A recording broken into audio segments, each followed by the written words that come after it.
What's going on, guys? It is Sunday. Welcome back to Motor Mouse Garage. I have got something awesome to show you. So we're gonna walk over here. Today I'm gonna be cleaning most of the video today. But what also might be a part of this video is the unboxing of this guy right here. So this came in this week for me.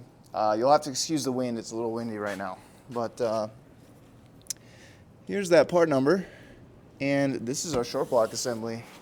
So that just got in this week. I posted a little post on YouTube.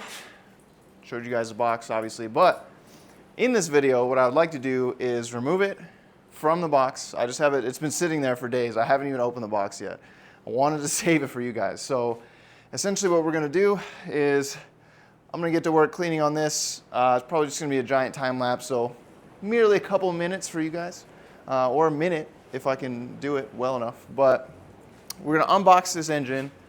We're going to get this guy off of this engine stand and get everything swapped over to the new engine. And we're gonna get the new engine on the stand, and then we're gonna start reassembling this. So reassembly video, I'm gonna wait until it's a little less windy out, and I'm gonna make like an actual video on how to reassemble this thing. Some things to look for, some points of that you want to pay attention to, basically. And then we're gonna assemble the short block. I've got everything back from the machine shop, which you guys know already by now, and everything's looking good. Everything's coming together. We still gotta do some other stuff. I might build the transfer case since it's out, but anyway, I digress. Let's get to work cleaning this stuff.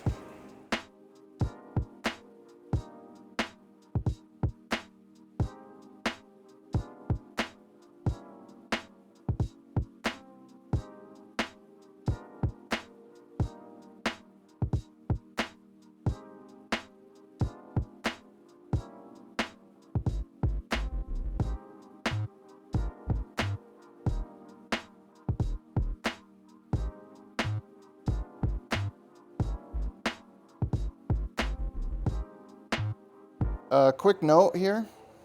I know you saw me use this guy for like this back surface and underneath here where the oil pan seals, and that's fine because it uses Permatex on that side to seal everything. So that's going to fill in a lot of the gaps created by this tool or some kind of wire brush. For up here, this is where the head gasket seals.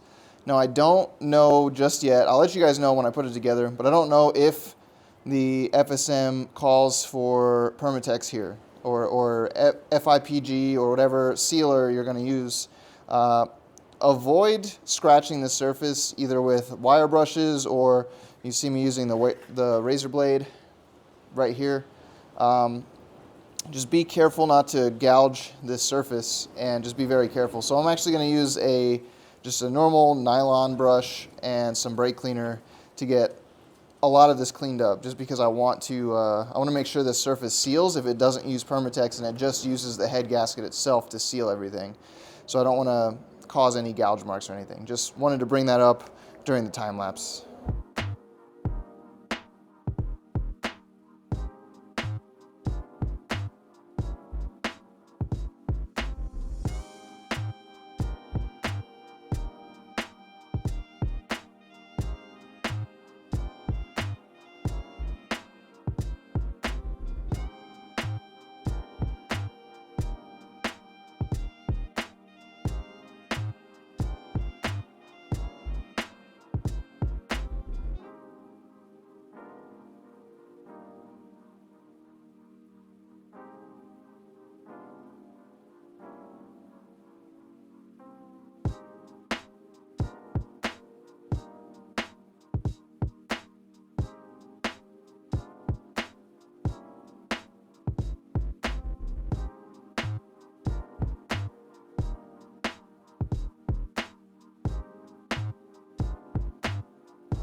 A little longer than a few minutes later. All right, guys, now that we got most of our parts that we need cleaned up, I think we can get to the point where I can finally unbox this engine, and I think we can get to the point where I can put the timing cover on, the timing components together, I can put the head on, along with the head gasket and the head studs, and then also the valve cover. Pretty much everything from the oil pan up, that can go together. So for the oil pan, I'm waiting for a -8 AN oil return line for a turbo.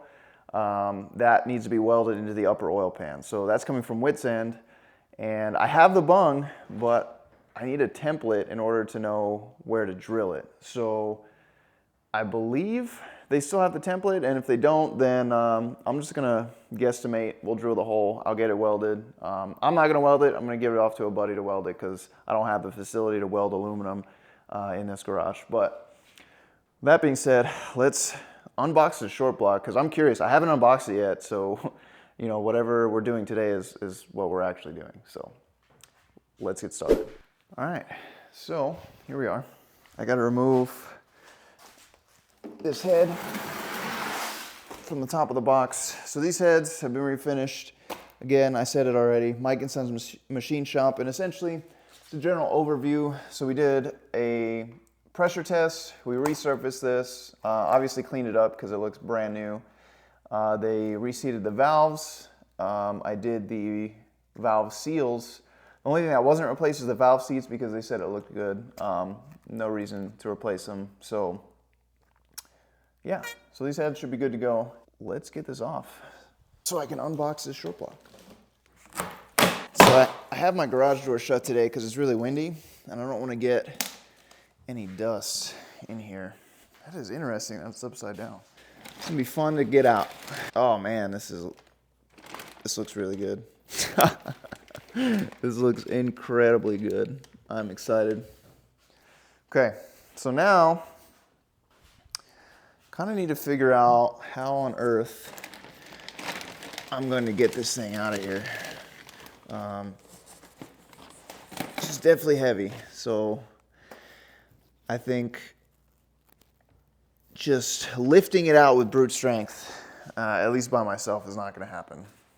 So let me figure out how I'm going to do this. But before we do that, I just want to show you guys this brand new, shiny bottom end, dude. So excited here. Beautiful. Really glad I ended up going this route. Like I said, I could have rebuilt the other one. I don't think there's anything wrong with that block, but this just takes all of the guesswork and it takes all of the potential problems that could happen out of the equation. So let me figure out how to get this out of this box. Okay, so got it out of the box with the help of my enormously strong girlfriend. We were able to lift this heavy thing out by hand. So this is pretty much where I'm going to leave it in order to swap over all the stuff. So this, as you can see, this bare block comes with absolutely nothing but the rotating assembly. So there's no dowel pins for the transmission.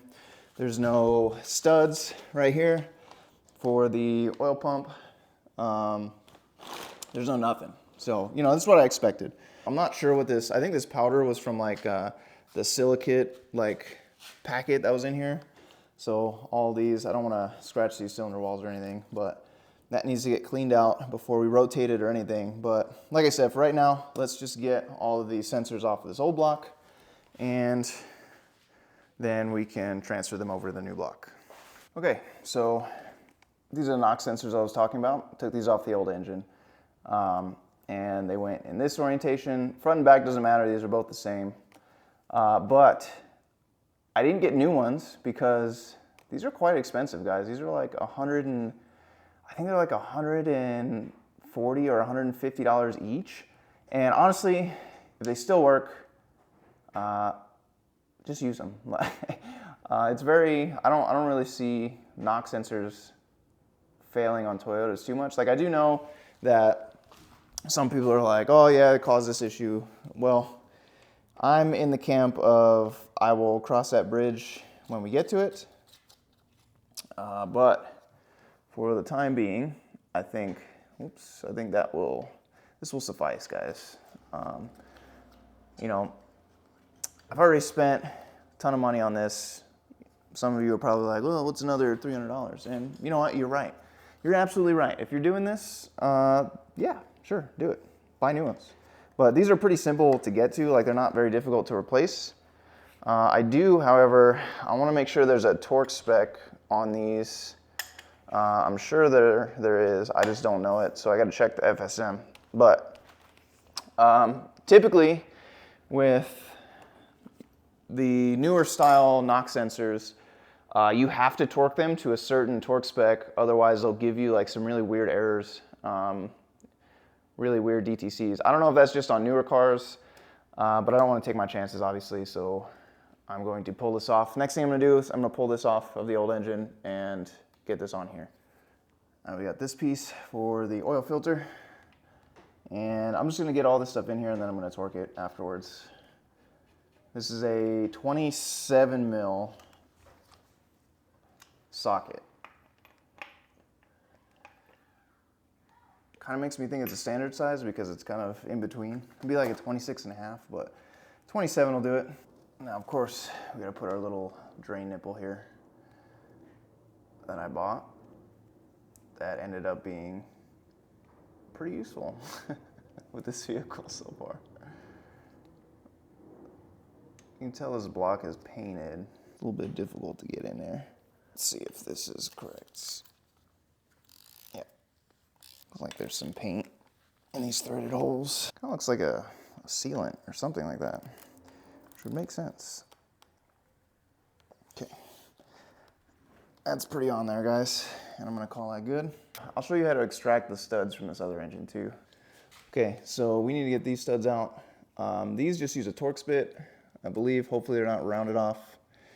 I'll probably clean these up before they go on. And then we also have to remove these, which I have some like pipe pliers that I think can get these out, but if not, we'll figure something out. All right, check this out, guys. So these bolts are threaded all the way through. So two methods you could use. Obviously this is an E10 inverted Torx that'll come out right away. Also, if you have a pair of these pliers, which is what I used to get this one out, if you grip on this part of this bolt or this little stud, it doesn't really mar it unless it slips, so just make sure it's really tight and you really grab them. Just grab it not on the threads and you can pull them right out as well. But I didn't know these were connected, so that's awesome. We can just use the E10. It's going to be a lot. Oh, this one's like super easy. It's already loose. I didn't even do anything with those. So let's get these out of here and into the new block. Got these cleaned up a little bit, and these guys should just thread right in. And I don't know if there's a torque spec for these either. I'm just going to get them a little snug with my ratchet. I'm just going to use these Torx bits or inverted Torx and just make sure they're snug in there. Good old German Torx specs, good and tight.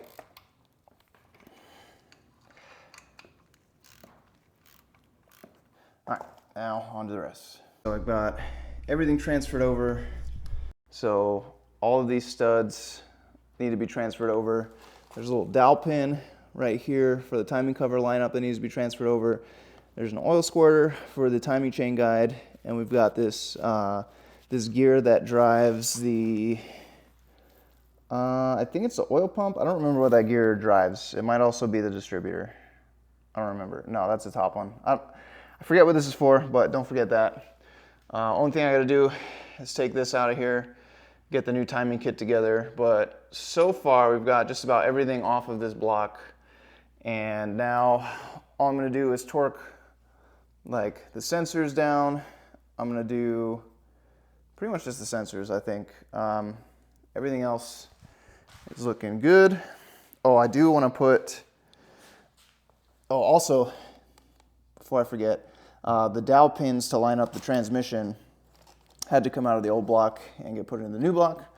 And I think now what I'm going to do is try to get this rear main seal on here before I put it on the engine stand. I don't know if that's going to be a possibility. So what I'm going to do is I'm probably just going to lift this with the engine hoist and then put the rear main seal on. And then, yeah, everything else. Oh, here's another stud that needs to come from the other engine. This is the upper left corner of this oil cooler. But that's pretty much it for transferring things over. Now I can get this block off of my engine stand and get this one up here to work on it. But I will show you guys how to put on this rear main seal, because I really don't want it to leak. Okay guys, something really important that I almost missed, but I went back and I read the FSM. So we're gonna have to get these out. I might get new ones if I mangle these coming out, but this is like a little galley plug or something like that.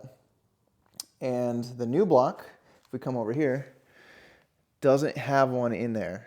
So this is very easy to miss. As a matter of fact, if I would not have looked at the factory service manual, I probably would have never put this back in here, if I'm being honest. So make sure if you're replacing this block, one, if you're rebuilding this, you want to check to make sure this isn't restricted, because I think this is where your oil flow comes from. And it needs to go in the new block if you're doing a new block. So just be very cautious of that. And I believe this is just a 4mm Allen. I'm gonna get a 5mm to make sure it's not bigger so I don't strip this out, but that's very important and do not forget it. Really quick, so I need to remove these dowel pins, and I didn't order any other dowel pins. So I'm gonna show you guys a trick on how to reuse these. You're gonna need a socket that fits pretty much the exact inner diameter of this dowel pin. And then you're gonna take something like these. So some kind of like pipe wrench, or I guess you could use vice grips if you had them skinny enough. But essentially, all we're doing is stopping that inner, we're stopping this dowel pin from crushing. And then all we're gonna do is take this pretty tight and then just try to spin this pin. So obviously this is gonna take some pretty good effort depending on how old your dowel pins are. But I assure you, this will work, because I just did it on the other side. So again, I'm gonna make sure the socket's in here. Now I'd use a longer one, but I don't have a longer socket that actually fits. So basically I'm just making sure that the socket is actually fitting on that upper lip of the dowel pin. And I'm just kind of gripping this. I'm gonna try to not launch my socket across the room. I'll be right back. Okay, take two. Had to move you guys because you're in my way. Found my original socket again. Just gonna adjust these. So I would use vice grips, but the problem is that my vice grips are a little bit too large, like width-wise, to fit underneath this very tiny socket that I have. So I'm fighting my socket here a little bit. There we go. You can see already spinning. I'm just gonna continue in this direction until she loosens up enough, making sure my socket stays in there. Eventually it'll get loose enough to the point where you can kind of just wiggle it out. But just keep turning it. It's not threaded or anything. It just takes a little bit. There we go. And look at that. So you can see we did kind of mar it up a little bit with the jaws, but we didn't change the inside diameter. So essentially what you can do now is you can take some sandpaper or a file to file this down, and then when you put it back in the block, put it in upside down so the smooth part is actually facing the head. That way it doesn't catch on your head or lift your head or anything like that. So obviously if you have them, just replace them.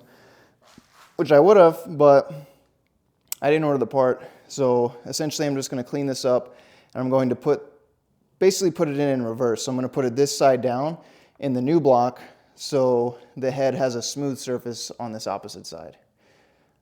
In case you guys were wondering how to get these out and still kind of save them. But like I said, you probably should just get new ones. This is just if you're in a pinch. Now it is time to install this rear main seal. And since I have the carrier off, I took it off the old engine and I cleaned it up a lot of it actually. What we're gonna do is we're gonna get this seal press in here. So my old one, I was literally able to just remove like that.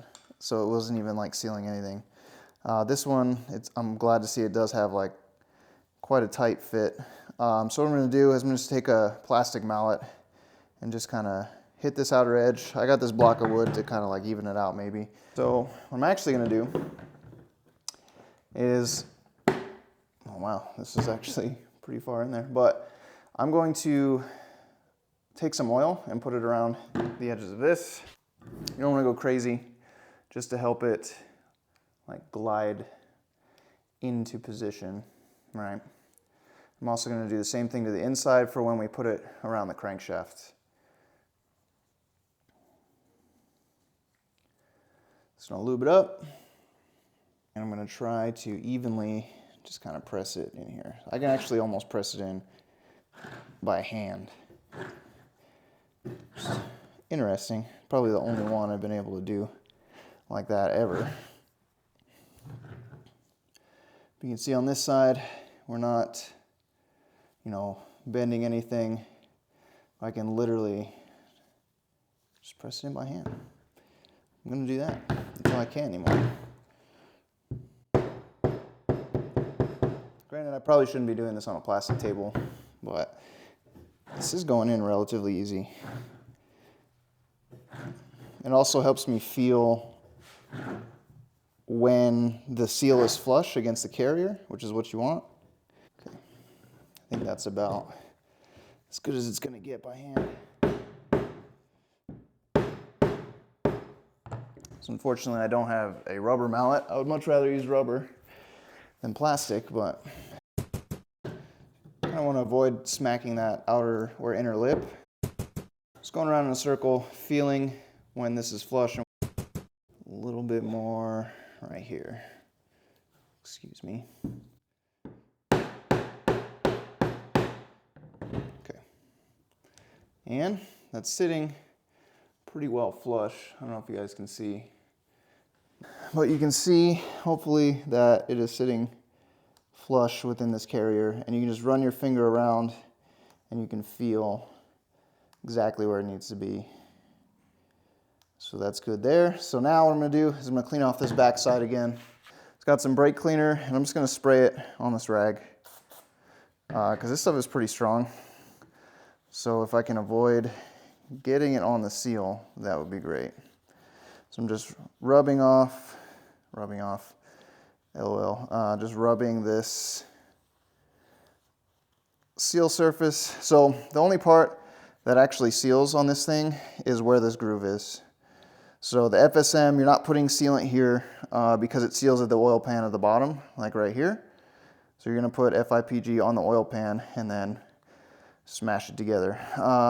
But I got a little gunk there I'm gonna clean out before I do this again. But essentially we're just gonna put FIPG all along this seal, which I have right here. Seal packing 103. I don't think this has a part number on it. Oh yeah, it does. Boop. Part number right there. I don't know if you can see that. It's kind of blurry. Getting all the debris out, and then I'm gonna spray this off with brake cleaner once again. All right, so I think it's safe to say that this thing is pretty darn clean, kind of. Every time I clean it, I just find more. But that's good because we want to get as much of this off as we possibly can. I'm gonna have to move kind of quick here. I got about 5 minutes before this thing seals. But we're gonna put it right on the block. I already have it set up to do so. This is what I always love about FIPG, is they give you one of these little like twist things, dude. It's perfect. Absolutely perfect. So we're clean, this is brand new. I'll go ahead and open this up. Put our nozzle on, like so. And then I'm just going to, I don't think this will fit on just yet. No, I think, well, yeah, it will. We just gotta make it fit on. There we go. And basically we're just gonna follow this groove all the way around, just like it says in the FSM. Ideally you wanna do this all in one string, but it's not end of the world if you don't.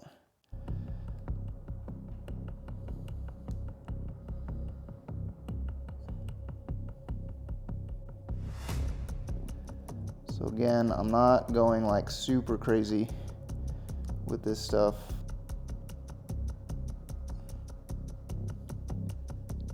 Just enough to cover the seal. And when you put it in, or put it on the block, this will kind of squish out and spread. Which is why you don't want to put a ton of this on here.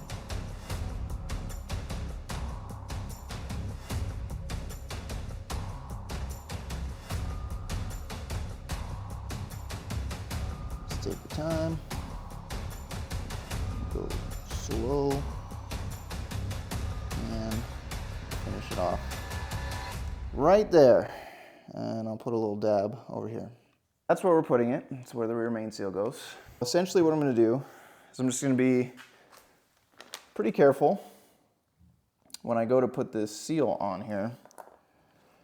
I'm gonna handle it by the bottom, essentially, and just kind of snake it around this crank pulley.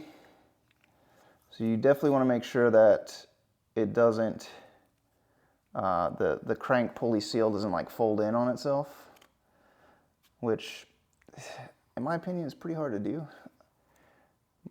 And then we're just gonna get her on here like so. Nothing too crazy. And she's on. It's on. Crank pulley seal, or crank seal, rear main seal.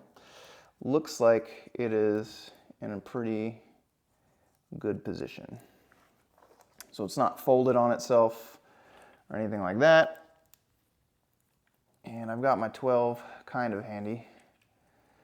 I'm gonna clean out my fingers though before I handle my tools. Got 5 minutes before this stuff actually seals.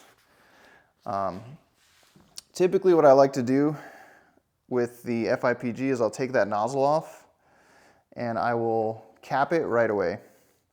So I don't leave it sitting there, because if you do, it will harden on itself, and that's not cool. And now there's no way specified in the FSM. I don't even think they mentioned putting it back on, but essentially I'm just gonna do in like a cross pattern. So I'm gonna do this guy first, like so. I don't believe there's a torque spec for this. There's that one. I'm gonna finish up this last one. And let's just go back around. Okay, good and tight, guys. Doesn't have to be anything crazy. I didn't see a torque spec in the FSM, but I could be wrong. Feel free to double check. Feel free to check any of my work that you see here, because, you know, I get things wrong sometimes too. But that is how you put in a rear main seal for the 1FE. Nothing too crazy about it. Just don't put too much on, because then what happens, this stuff gets inside of the seal and it gets inside of the oil, or like the oil pan or the block or whatever. It makes a mess of things. It's just completely unnecessary. So now I've got the engine on the stand and it's pretty dirty. So it had some kind of like packaging in there. This, it's like silicate to keep everything dry. And essentially what I want to do is I want to clean all this out because it's kind of everywhere.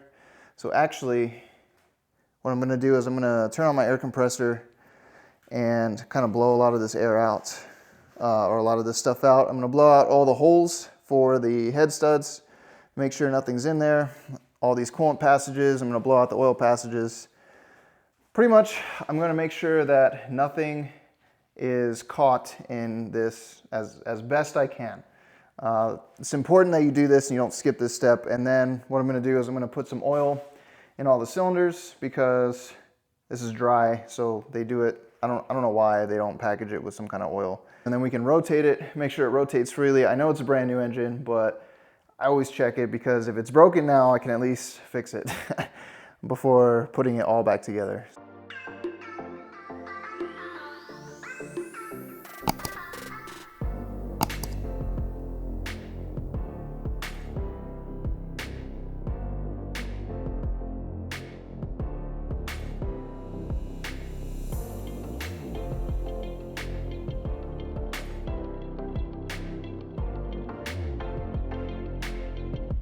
Hopefully you were able to see the reason why I did that, because we had a bunch of dust that just came out from these cylinder walls and all over this block.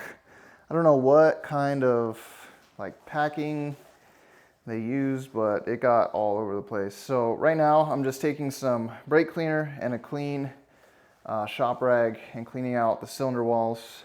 There's like some powder, like white powder on the inside of these cylinder walls, so I'm trying to remove it the best I can. But that's why I take the time to blow out all of these coolant passages, especially the head bolt holes. Ideally, if you have like the old head studs, which I don't remember throwing mine away, but I guess I did because I can't find them anywhere. If you have the old head studs, you can cut grooves down the side of them and kind of make them into a thread chaser, essentially. That way it chases those threads just in case. Typically I like doing that, but I don't really have anything else. So I don't have the original head studs anymore. Now I'm just gonna take my fancy little oil can and I'm just going to spray inside these cylinders just so they're not dry, and then I'm gonna rub it around, just coat it really well in here. And again, the only reason you really need to do this is so it doesn't scratch the cylinder walls and there's lubrication in here. So again, just some oil in here and spread it out. This is just like 5W40. It's actually AMSOIL Signature Series that I just happen to have on hand and filled this thing up with. So link in my bio for AMSOIL if you're that concerned. You can get 25% off every order if you sign up to be a preferred customer. But anyway, with that ad read done, yeah, make sure you guys do this. As far as these guys go, since they're up, I'm gonna rotate it just a little bit and then I'll lubricate the wall. So in a perfect world, this engine should turn by hand. At least most engines do. We're gonna find out. Flashback. End of flashback. Okay, now let me lube these other cylinders real quick.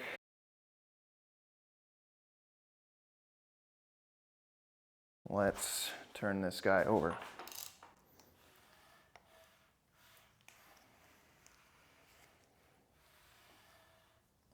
A bit more on these back two cylinders. Squirt. Don't be shy. Don't be shy with oil, guys. I'm trying to avoid any dry starts. So I don't know if these are made like to order or how Toyota does it, but it doesn't look like this thing's been sitting very long, so that's good. I think it's safe to say that our engine is in pretty darn good shape. I hope so. It's brand new and it was very expensive. Okay. Guys, I really think it's time to start throwing this thing together, man. All right, so now what we're gonna do, we're gonna get our timing stuff set up and basically get this front half of this engine together.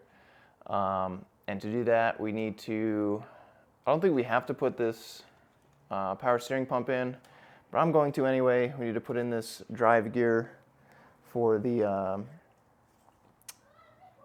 oil pump, and then we've got this in here for the drive gear for the oil pump. So first thing I want to do is I want to put this power steering pump on, and I got a new O-ring because the one I had was leaking, and it was leaking forever. I'm also going to be using this Lucas assembly lube, so I'm going to be using it to lubricate all the gears, all the seals, pretty much everything from here on out is going to be lubricated with this stuff. Yeah, I like coating O-rings and any type of rubber seals with this stuff just because it, I don't know, I feel like it helps keep it in place and also helps, I guess, seal it, maybe. Like, you don't have to do this, I just do it because, I don't know, it makes me feel good, right? I'm just gonna put that where it belongs.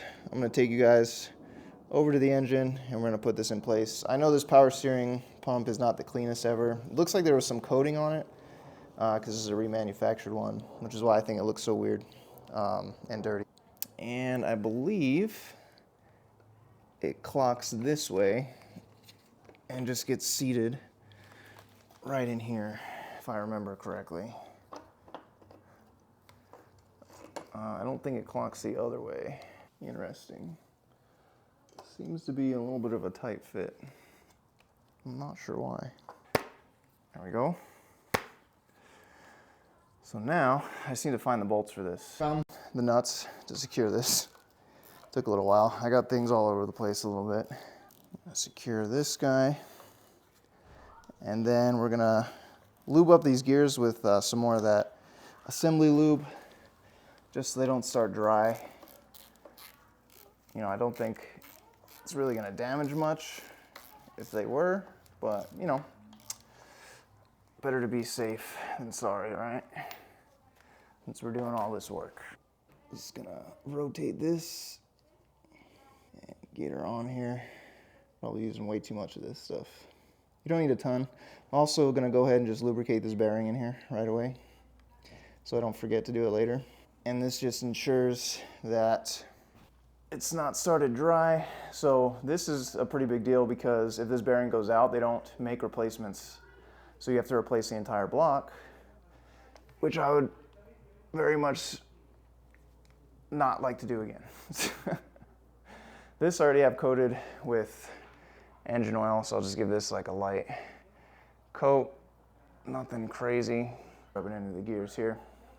So here's the drive gear. I'm just gonna lube this guy up pretty much right on the journals, right there, and put some back here.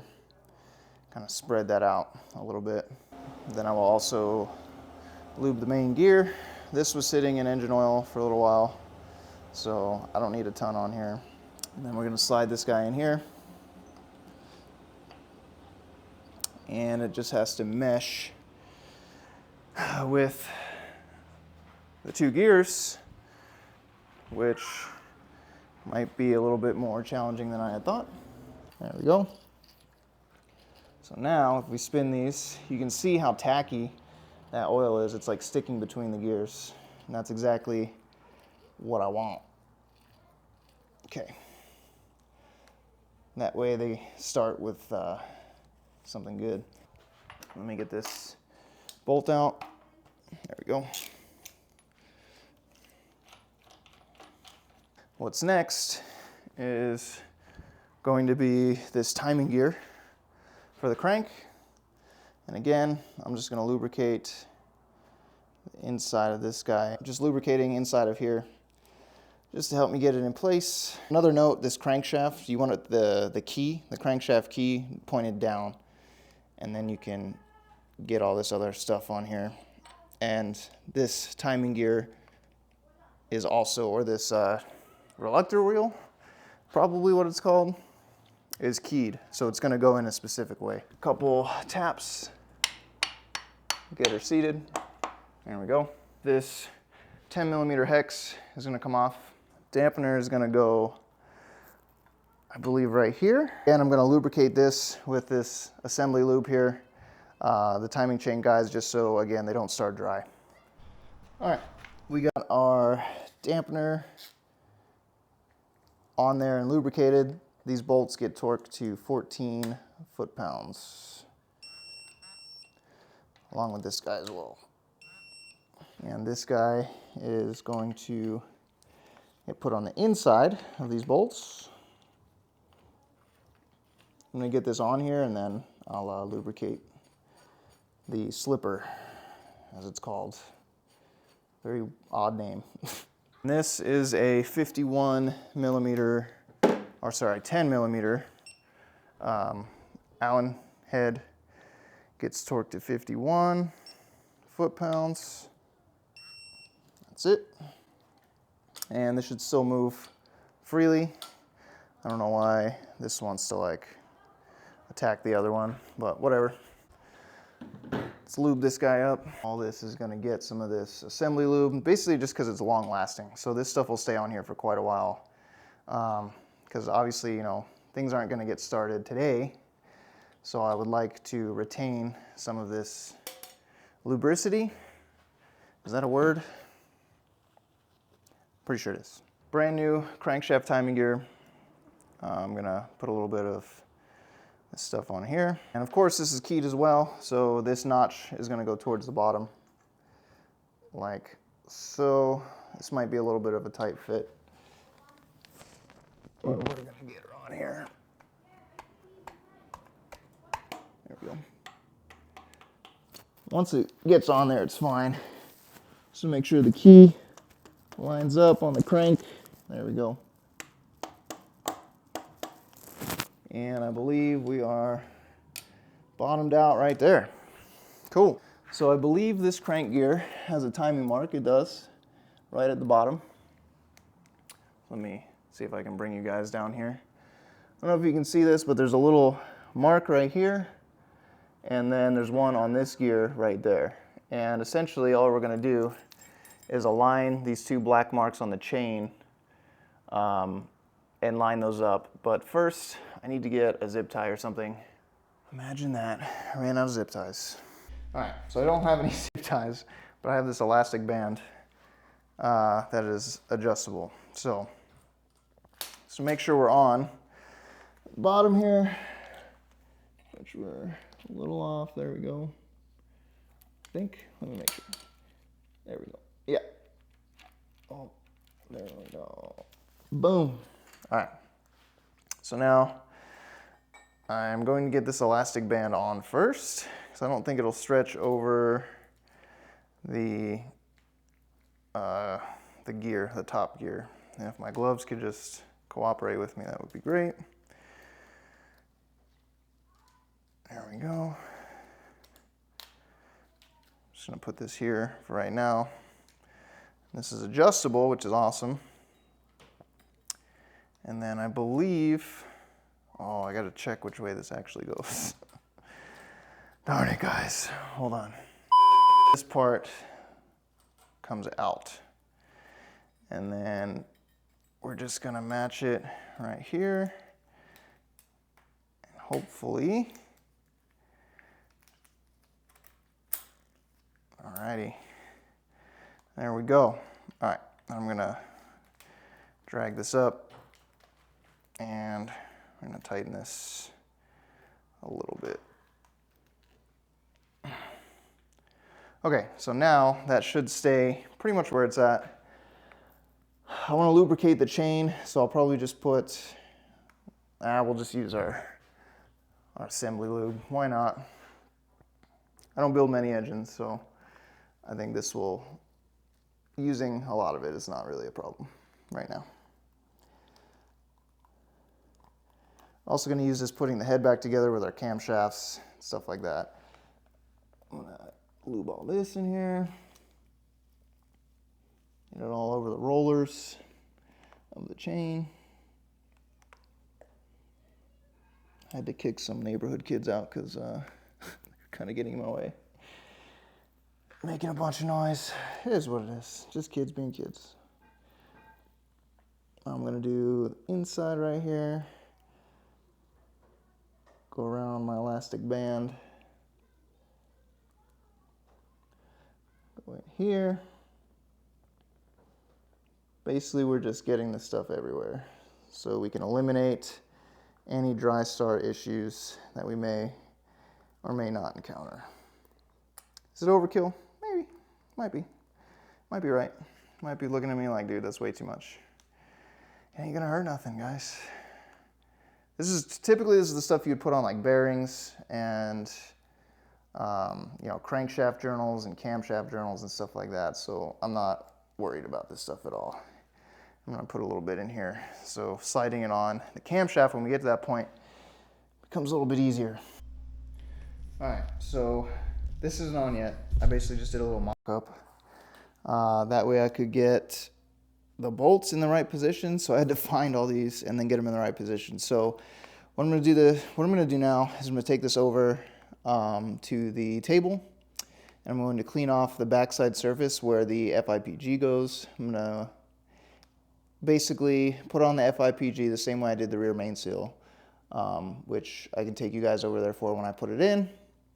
And then I'm gonna come over here and I'm gonna start bolting it together on the block itself. And then I believe we should be done with the timing cover portion. The water pump's gonna go on to, pretty much everything's just gonna go on in the front. And then I'm gonna take this off and reseal it because there's still some leftover nastiness mix in there. So let me get set up over on the table and then I'll show you the FIPG stuff.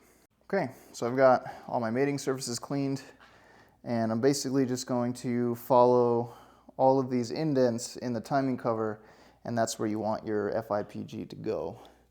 So same thing we were doing yesterday with the seal, the rear main seal. Again, you don't need a crazy amount of this stuff, but you do want to get it on there. There we go. What's really convenient about Toyota is that they basically have little gaps that tell you where you need FIPG, where you need this sealing, right? So I think that's pretty cool. Something Toyota does that I think is really cool. Because no other manufacturer that I know of does that.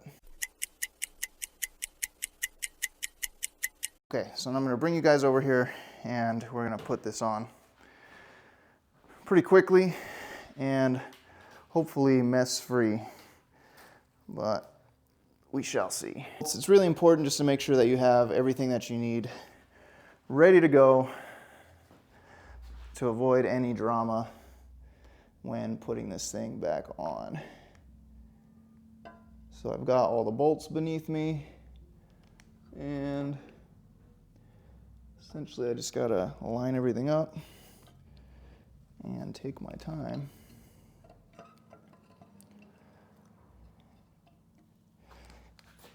And make sure that this goes on pretty straight. There we go. All right, so now it's in place. Now we've got to tighten all of the bolts. We're gonna put them in. This is where it makes, it's pretty handy to have a nice template that goes with everything.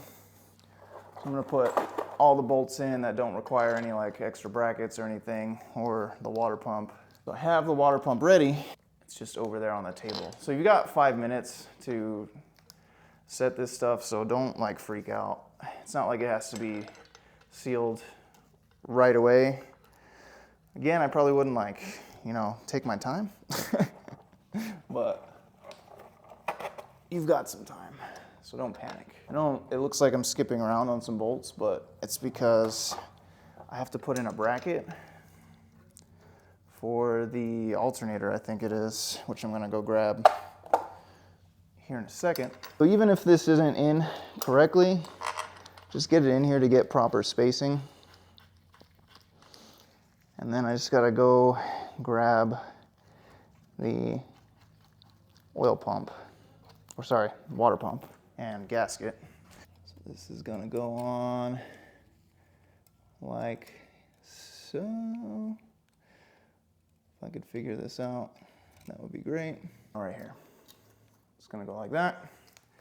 And then this oil pump is going to go on the same way as that. So we've got, okay, so these go on over here. These aren't really critical for it to seal.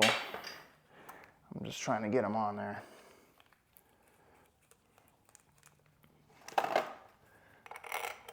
The important ones are the ones on the inside for the timing cover, so that way it seals correctly. So I didn't see any specification on like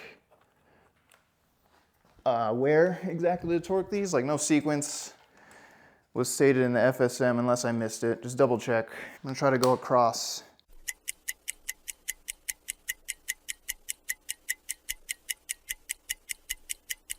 Torque spec is 15 foot-pounds.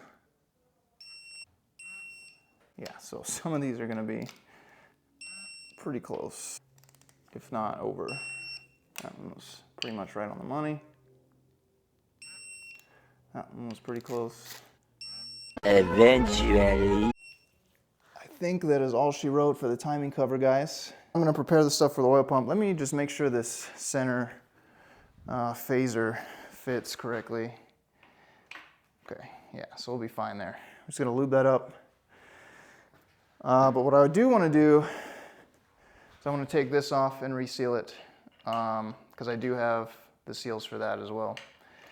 But we can pretty much leave this on here and let it cure, which is awesome.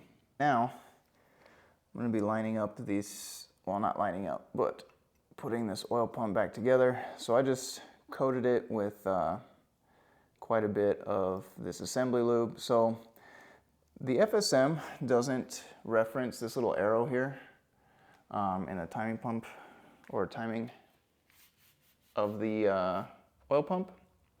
So there's another arrow on the back side of the driven gear. So what I'm gonna do is I'm just gonna line that up with this. And as far as this arrow, I couldn't find anything concrete on what to do with this. So we're just going to leave it as is. I really don't think it's gonna be that big of a deal because I don't think this really needs to be timed because this is like every other oil pump pretty much. It's just serviceable. So I'm gonna come over and get this inner gear. So you can see that this has an arrow on the back side too. So essentially all I'm gonna do is just line those up the best I can after lubricating everything here. So I already did the reseal on this little check valve or whatever that valve is right there. But essentially I'm just gonna line this up the best I can. I really think it's just to assist you to get it in here. But even then, like they don't really line up.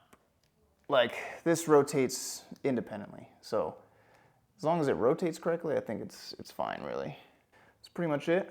For the oil, I'm gonna squirt some oil in here just because I can. And I have a tool to do so, just so it's not super dry. Throw some in here. It's gonna get a little messy, and that's okay. Put some in there, put some back here. And it's all gonna leak out over my floor. No big deal. I'm just putting assembly lube on this O-ring just so it stays in place while I scramble to go get the cover and put that guy on. So it looks like it's gonna fit like this, roughly. So wet sand does give you some brake grease to put on here, which, who knows, it might work better than what I'm doing here, but I think that's gonna work out for me. So as you can see, this is now a hex head rather than a number 3 Phillips. So he even gives you the bit for it, which is cool. I'm gonna put one in place. like so, just to hold it right where it's at.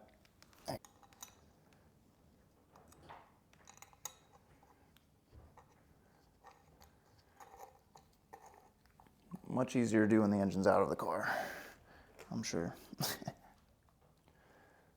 feed these guys in here.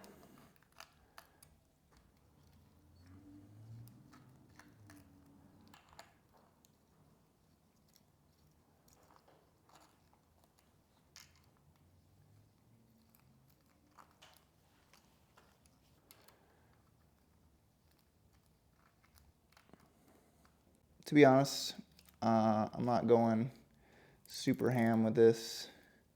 I don't want to break these bolts. Pretty much just until they're snug. I'm going to go probably over here. We're going to go across.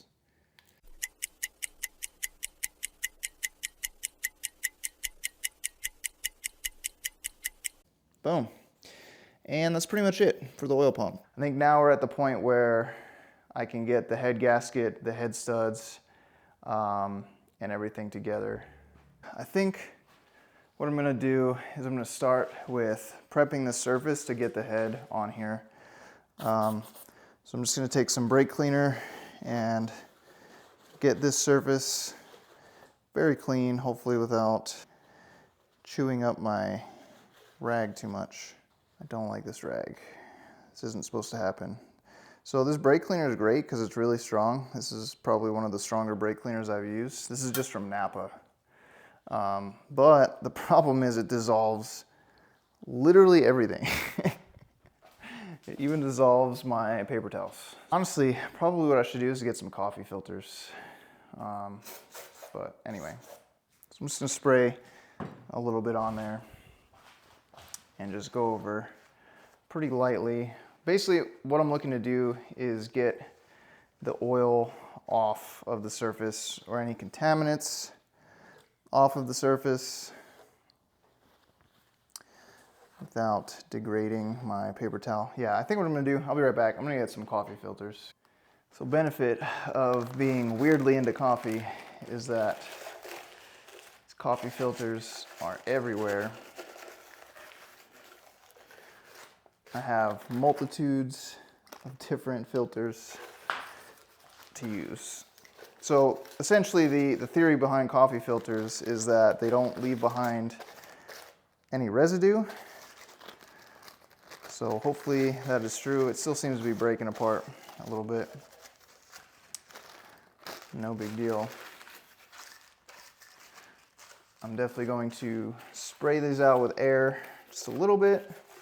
All these holes, definitely the bolt holes. I'm pretty sure we have to dab sealer right here, which I'll worry about when I get to it. But essentially, I'm just going to prep for the ARP head studs. And I don't know if I showed you guys this, but the reason why I'm going ARP head studs is because I'm going with the Cometic MLS gasket that's a little bit thicker than OEM. Not a lot. I think it's the 0.051 thickness or 0.51, whichever. So it's just one step above the original head gasket. Here's like the part number. Just OEM bore size, which hopefully that is correct. If not, back to the drawing board. Real quick.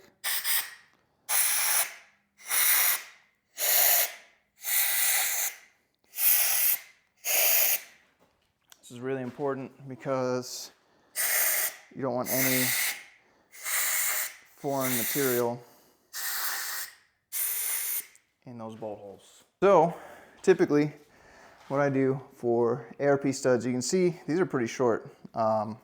These are for the 2JZ, but they also work for the 1FE. So essentially we have to use this fastener lubricant.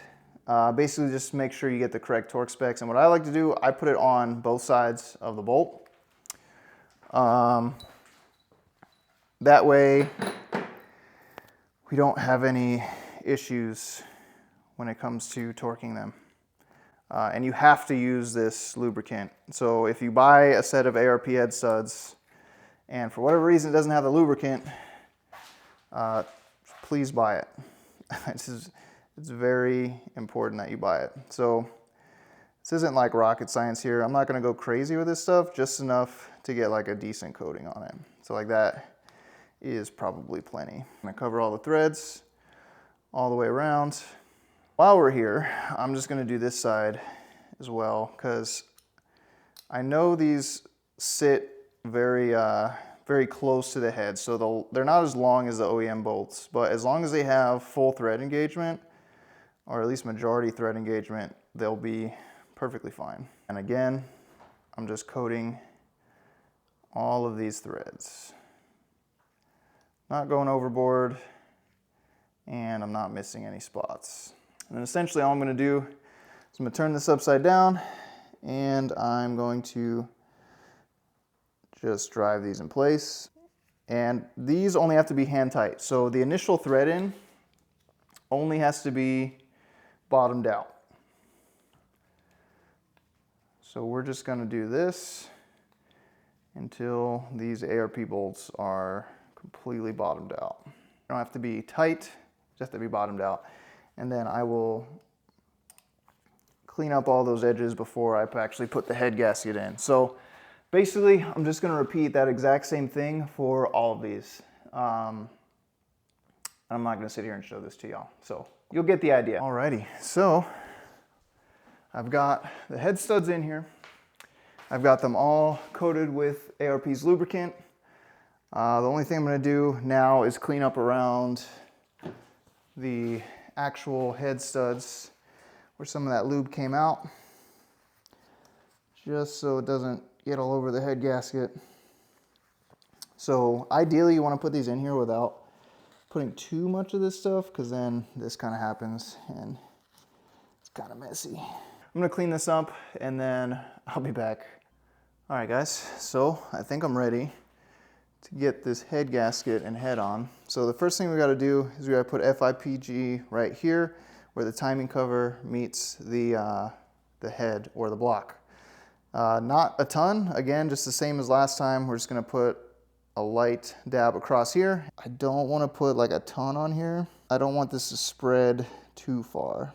Basically, we're just trying to seal this upper portion of the timing cover. Same with over here. So now I'm gonna grab this head gasket and we're gonna throw this on over top. I might have to undo my bungee for my timing, because otherwise I might not be able to get it back. Just gonna lay this in here.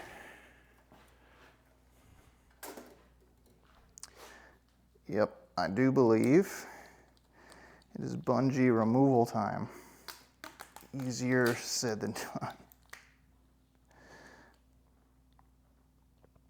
Okay, so I'm just gonna leave this seated right here. Easier said than done. Again.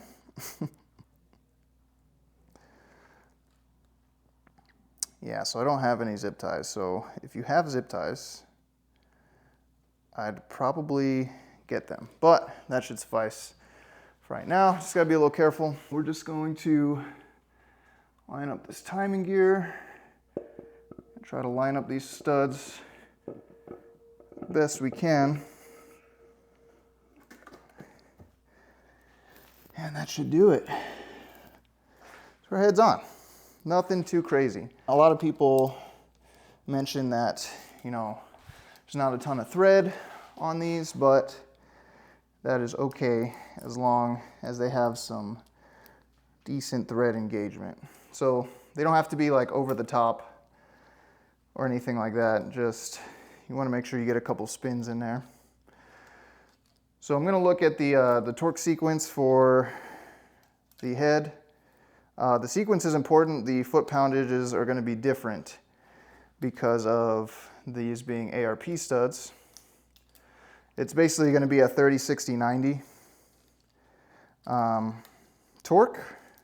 So the first round is going to be 30 foot-pounds. The second is going to be 60 and foot-pounds, and the last is going to be 90. And then probably what I'll end up doing is I'll leave this sit overnight and come back in the morning and do another 90 all around just to make sure that the heads didn't, loosen up or anything like that. Some people like to heat cycle these. I've never done it. I lie, I've done it on a BMW once, but I didn't really see the overall benefit of it. I think just leaving them sit overnight or even after a couple days, which will probably be more than likely what I end up doing, just because it should be fine. Just going to throw these on, just get them started by hand. But yeah, so it's not, like I said, it's not gonna have like super crazy thread. Well, it's gonna have enough thread engagement. There's not gonna be a lot of the studs sticking up above it, but plenty of people I know are running it like that. My local machine shop actually just built a 1FE completely, and they had the same thing, same Cometic head gasket, just one step over, or not one step, but the one thickness over, same as basically the same setup I have right now. And yeah, they've been doing fine. Just makes it a little bit easier on me. So I kind of want to do this with a decent amount of quickness because of the RTV that's sealing the timing cover.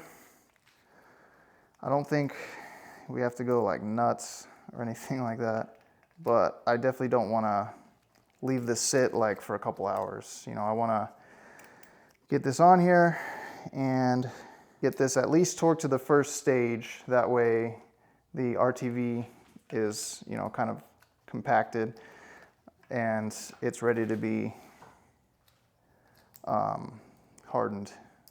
Get this guy in here. This will be the last one. All right, and then we're just gonna run them down. Yeah, these guys, they're not gonna, they're barely gonna sit flush, but they will have plenty of thread engagement on them. I don't think we have to worry about that. Already the front ones are pretty much even with the nut, so as we compress this, it's going to get even farther down, which is good. These are just finger tight, just getting them to the point where they can be torqued. Okay, I'm just gonna cut to the chase. I know the torque sequence, basically it's gonna start in the middle and work its way out. It's gonna start on the intake manifold side, which is the side my camera is on. So we've got 1, 2, 3, 4, 5, 6, 7. So 1, 2, 3, 1, 2, 3, okay. So we're just gonna go to 30 foot-pounds. That's gonna be the first sequence.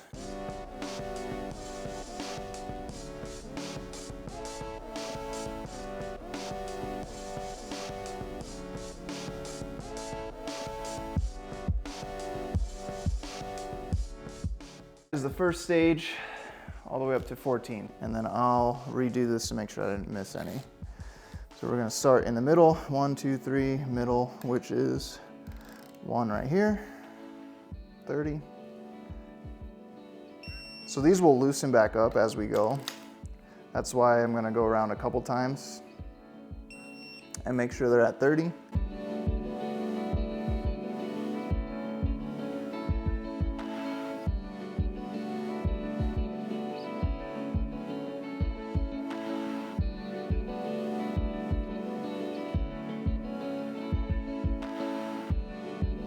Now, we're firmly at 60, and the next step is going to be 90. And for that, I'm going to switch to a bigger torque wrench. Normally, I would have a paint marker and mark these as I go, just so I don't forget, or they don't get away from me. Fortunately, I don't have a paint marker, so we're gonna YOLO it. So this is gonna be our 90 foot-pound torque. I know ARP calls for like 85 or whatever, but I've always done 30, 60, 90.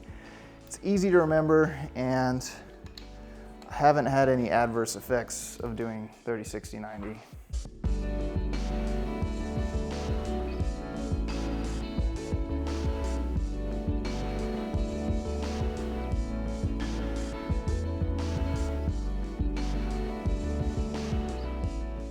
dead on at 90.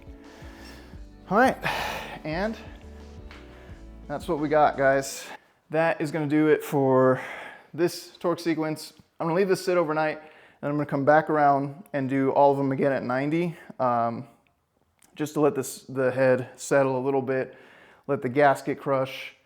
And yeah, I usually check them, you know, every couple days. I'll go back around at 90 just to make sure that they're all good. And I'll key you in on that probably tomorrow. I'll come back tomorrow and we'll recheck them all. All right, guys, I know this video's been long and there's still a lot more to do. I didn't think this video was gonna be that long. This is about as short as I could make it without kind of taking away from the process on how to do all this stuff. So with that being said, there's gonna be a part 2, possibly a part 3, and if you stuck with me to the end of this video, I really appreciate you. You guys are the reason why I make videos, is so obviously people can watch them, and so you understand how to do some of the stuff that I'm doing with relatively basic tools. But with that being said, guys, appreciate you. Please like the video, leave a comment for me, subscribe if you're not, and if you are, share it with a friend so they know how to work on their 80 series too. Peace out, guys.